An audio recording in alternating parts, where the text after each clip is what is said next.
పెళ్ళైనా పండగైనా వేడుక ఏదైనా పట్టుచీరల ప్రత్యేక వేదిక వారాహి సిల్క్స్.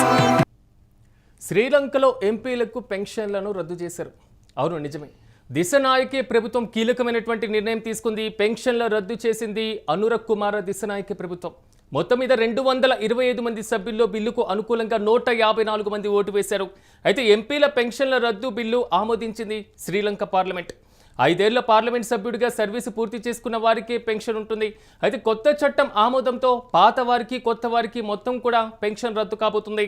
ఇక ఎన్నికల సమయంలో పెన్షన్ల రద్దుపైన దిశనాయకే హామీ ఇచ్చినటువంటి పరిస్థితులు కనబడుతున్నాయి. అనూహ్యంగా శ్రీలంకలో ఆర్థిక పరిస్థితులు అతలాకుతలమవడం, పర్యాటక రంగంపైనే ఆధారపడినటువంటి శ్రీలంక మాత్రం తాజాగా కోవిడ్ తర్వాత కొంతవరకు ఆర్థికంగా వెనుకబడ్డం, ఇక ఆ దేశంలో ఉన్నటువంటి అంతర్గత ఉద్యమాల కారణంగా అధ్యక్షుడు పదవి నుంచి దిగిపోవడం, ఇక రాజపక్సేకి సంబంధించినటువంటి వ్యవహారం.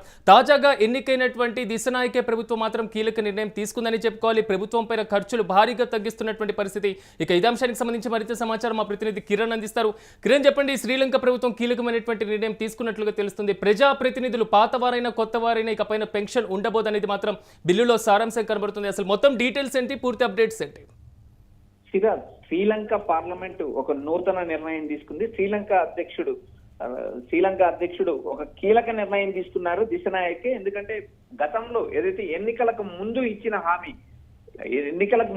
హామీని ఎన్నికల తర్వాత ఆ హామీ నెరవేర్చేందుకు కట్టుబడ్డారు. శ్రీలంక పార్లమెంట్ లో దాదాపు 225 మంది సభ్యులు ఉన్నారు. ఈ 225 మంది సభ్యుల్లో 154 మంది పెన్షన్ల రద్దు బిల్లుకు అనుకూలంగా ఓటేశారు. సో గతంలో ఉన్న మాజీ ఎంపీలకు ప్రస్తుతం ఆ గత 5 ఏళ్లలో ఎంపీ పదవీ కాలం పూర్తి చేసుకున్న వారికి, ప్రస్తుత పార్లమెంట్ లో ఎంపీలుగా ఉన్న వారికి కూడా ఈ కొత్త చట్టం అమల్లోకి రావడంతో వారి పెన్షన్లు పూర్తిగా రద్దయ్యాయి. ఇప్పటికే శ్రీలంక ప్రభుత్వం ఆర్థిక సంక్షోభంలో ఉంది. కరోనా కారణంగా ఆ దేశ పర్యాటకం పూర్తిగా దెబ్బతింది. కేవలం పర్యాటక రంగం పైనే ఆధారపడి ఉన్న శ్రీలంక ఖర్చులు తగ్గించుకోవడంలో భాగంగా ఈ పెన్షన్ల రద్దు చేయడం జరిగింది. ఎందుకంటే ఎన్నికలకు ముందు దిశనాయక హామీ ఇచ్చారు. ఆ హామీ కూడా ప్రభుత్వం కట్టుబడింది. ఎందుకంటే శ్రీలంక కేవలం ఒక పర్యాటకం నుంచి వచ్చే ఆదాయం తప్పితే మిగిలిన వ్యవసాయం మీద కూడా ఆశించిన స్థాయిలో ఆదాయం రాకపోవడం, అక్కడ ఉన్న ఆర్థిక పరిస్థితి రోజు రోజుకు దెబ్బతినడం, గత అధ్యక్షుడిగా ఉన్న వ్యక్తి రాజీనామా చేయడంతో మళ్ళీ ఎన్నికలు జరిగాయి. మార్క్సిస్ట్ పార్టీ అధినేత అయిన దిశనాయకే ఎన్నికల్లో ఘన విజయం సాధించారు. గతంలో ఏదైతే మూడు సీట్లతోనే పార్లమెంట్ లోకి ప్రవేశించిన దిశనాయకే అనతి కాలంలోనే శ్రీలంక అధ్యక్షుడయ్యారు. శ్రీలంకలో రాజకీయ సామాజిక ఆర్థిక పరిస్థితులు మార్చడానికి మాత్రమే తాను అధికారంలోకి వచ్చానంటూ ఆయన గతంలోనే ప్రకటించారు. ఆ హామీ మేరకే, ఆ నేపథ్యంలోనే భాగంగానే శ్రీలంకలో ఉన్న 225 మంది ఎంపీలకు, గతంలో ఎన్నికైన 225 మంది ఎంపీలకు, పాత స్థానంలో ఉన్న ఎంపీలందరికీ ఈ పెన్షన్లు రద్దు చేయడం ఒక నూతన నిర్ణయం అని చెప్పొచ్చు. కిరణ్, శ్రీలంక ఆర్థిక వ్యవస్థపై కీలకమైనటువంటి ప్రభావం చూపుతుంది అనుకోవాలి ప్రభుత్వ ఖర్చులు తగ్గింపు కానివ్వండి. ఖచ్చితంగా సిరాజ్, ఎందుకంటే కేవలం పర్యాటకం పైన ఆధారపడే శ్రీలంకకు కరోనా వల్ల ఆ దేశం పూర్తిగా దెబ్బతింది. మరోపక్క ఉగ్రవాదుల దాడులు కూడా, గతంలో జరిగిన ఉగ్రవాదుల దాడుల కారణంగా కూడా ఆ దేశానికి విదేశీ పర్యాటకులు రాక తగ్గింది. గతంలో నిర్వహించిన పాలకుల లోపం కూడా ఒక ప్రధాన కారణం. దీనివల్ల 2022 సంవత్సరంలో శ్రీలంక దివాలా తీసింది. దీంతో నాటి పాలకుల్లో ఆగ్రహం కట్టలు తెంచుకోవడం, మరో విధంగా దేశంలో ఆహారం, ఔషధాలు, విద్యుత్ చమురు తీవ్ర సంక్షోభం ఏర్పడింది.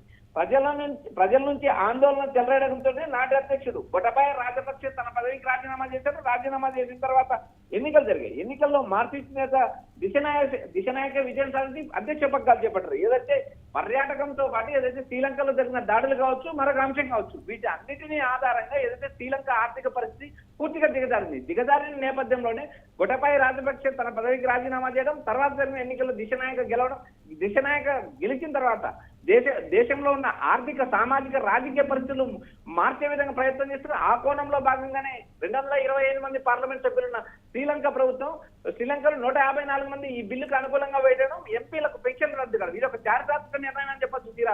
Right Kiran, thank you. మొత్తం మీద మీరు అన్నట్లుగా దిశనాయక ప్రభుత్వం కీలకమైనటువంటి నిర్ణయం తీసుకుందని చెప్పుకోవాలి. ఎందుకంటే గత అనుభవాలు ఒక్కసారి మనం పరిశీలించిన శ్రీలంక ఆర్థికంగా అతలాకుతలమైనటువంటి సిచ్యువేషన్స్ మనం చూసాం. ఎందుకంటే ఆ దేశంలో పాల ప్యాకెట్ల దగ్గర నుంచి పిల్లలు రాసుకునేటువంటి పెన్నుల వరకు చాక్ పీస్ల వరకు కూడా ధరలు విపరీతంగా పెరిగిపోయి ఆ దేశ అధ్యక్షుడి భవనం ముందే ధర్నా చేసినటువంటి పరిస్థితులు. ఈ నేపథ్యంలో శ్రీలంకలో ఎంపీల పెన్షన్లను కూడా రద్దు చేస్తూ తాజాగా కీలకమైనటువంటి నిర్ణయం తీసుకున్నారు. సో ఆల్మోస్ట్ 225 మంది చట్టసభ సభ్యులుంటే దాంట్లో 154 మంది దీనికి అనుకూలంగా ఓటు వేసినటువంటి పరిస్థితి. పెన్షన్లు రద్దు చేస్తూ కూడా అనుర కుమార దిశనాయకే ప్రభుత్వం కీలక నిర్ణయం తీసుకుంది. ఇక ఎంపీల పెన్షన్ల రద్దును మాత్రం ఆమోదించింది శ్రీలంక పార్లమెంట్. ఇక 5 ఏళ్ల పార్లమెంట్ సర్వీస్ సభ్యుడిగా ఉన్న వారికి పెన్షన్ వచ్చేటువంటి పద్ధతి దగ్గర నుంచి ఇకపైన పాత వారికి కొత్తగా పార్లమెంట్ సభ్యుడిగా ఎన్నికైన వారికి ఎవరికి కూడా పెన్షన్ ఉండబోదు కొత్త చట్టాన్ని ఆమోదించింది శ్రీలంక పార్లమెంట్. ఇక ఎన్నికల సమయంలో పెన్షన్లను రద్దు చేస్తామని కూడా దిశనాయకే హామీ ఇచ్చినటువంటి పరిస్థితి. ఆ హామీని తాజాగా నెరవేర్చుకున్నట్లుగా తెలుస్తుంది. దీని ద్వారా ఆ దేశ ఆర్థిక వ్యవస్థపై కీలకమైనటువంటి ప్రభావం చూపుతుంది. ఎందుకంటే శ్రీలంక ప్రధానంగా పర్యాటకం మీద ఎక్కువగా ఆధారపడి ఉంటుంది కాబట్టి పర్యాటక రంగంలో వచ్చేటువంటి ఆదాయమే ఆ దేశ ప్రభుత్వ మనుగడకు కూడా కీలకంగా ప్రాధాన్యత ఇస్తూ ఉంటుంది కాబట్టి సో వచ్చేటువంటి ఖర్చు మొత్తం అంటే ప్రభుత్వ వ్యయంలో అత్యధిక భాగం కూడా ప్రజాప్రతినిధులకి పెన్షన్ల రూపంలో పాత ప్రజాప్రతినిధులకి ఇచ్చేటువంటి పద్ధతికి స్వస్తి చెప్తే దేశ ఆర్థిక వ్యవస్థ పురోగమిస్తుందని ఆ దేశం భావించింది. అయితే ఇచ్చినటువంటి హామీని నెరవేర్చుకున్నారు దిశనాయకే.